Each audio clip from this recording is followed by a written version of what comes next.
Howdy, folks. This video is from a show I recently did on Cameron Bertuzzi's channel, Capturing Christianity. If you like it, do all the YouTube things to let YouTube know to show the video to others. Be sure to like, comment, and share the video.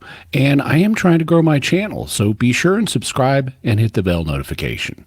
Don't forget to check out Capturing Christianity and support the work that Cameron is doing there. Hope you enjoy this. So, deathbed visions are a phenomenon that has been occurring all the way down through human history, and there are many records of deathbed visions occurring in historical documents. Basically, shortly before a person dies, they may begin to experience some unusual phenomena. They may begin to hear music that is pleasant. They may see a bright light. They may see departed loved ones that come to welcome them into the afterlife or even call them into the afterlife. And this is, like I said, this has been documented for centuries. Sometimes they get knowledge of things they didn't know before, including information about the future. I was reading Pope Gregory the Great's dialogues, and he notices that sometimes people who are dying get information about the future. And he proposes two causes for that. One cause is a subtle power of the human soul. So actually, which is today what we would call precognition, a psychic ability. So believe it or not, historically, there are figures in the Christian tradition who believed in psychic powers, including doctors of the church like Gregory the Great, St. Augustine, St. Thomas Aquinas. But he also says that it can come also to them by way of a vision, when just before a person is going to die. And he gives some examples of this, but we have much more recent ones. In the late 19th century, the study of deathbed visions really started to become organized along with the field of parapsychology. Parapsychology studies two principal areas. One is psychic functioning, and the other is survival of human consciousness beyond bodily death. And so this fell into the second of those categories. And you had individuals beginning to collect reports of deathbed visions, and they started looking at them for what do they involve, what are their commonalities, and so forth. And they began to consider, what evidence do they provide regarding the existence of an afterlife? And there have been a number of major studies of this that if people want, I can give literature recommendations for.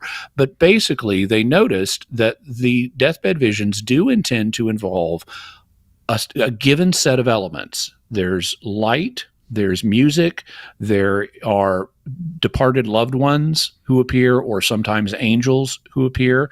They sometimes see into the other world. They may perceive a barrier between our world and there, or they may not. They may see the two worlds as integrated. And this is very different than hallucinations that happen due to physical causes, like or drugs. A lot of these were before we had modern pharmaceuticals, and so people were heading to their death without any pain relief, but they would still see these visions. And when people began to be drugged, or when they started to just hallucinate, it was noted that hallucinations tend to be much more random. They're more like dreams. They don't involve this standard set of elements. And they tend to be nightmarish. People will hallucinate that they're being attacked by monsters, or that they have bugs crawling on their skin, or stuff like that. And these deathbed visions were not like that at all. They were very tranquil. Often a person's physical pain just shut off as the person was having the deathbed vision. And in some cases, they reported knowledge coming to them through the deathbed vision that later turned out to be true, and that exceeded random chance in terms of what you could guess. So that in parapsychology is known as veridical information. It's information that the participants in an experience did not previously have, that could not be reasonably guessed by random chance, but that turns out to be true. And that would imply, since it can't just be due to random chance, that would imply that something genuinely paranormal is happening here. This person has access now to information they shouldn't have. And there are examples of that in the deathbed vision literature. And before we go, just a reminder to do all those great YouTube things. You can help my channel grow by liking, commenting, and sharing the video. And be sure to subscribe and hit the bell notification so that you always get notified when I have a new video. These days, I have multiple videos coming out every week. Thanks so much, and God bless you.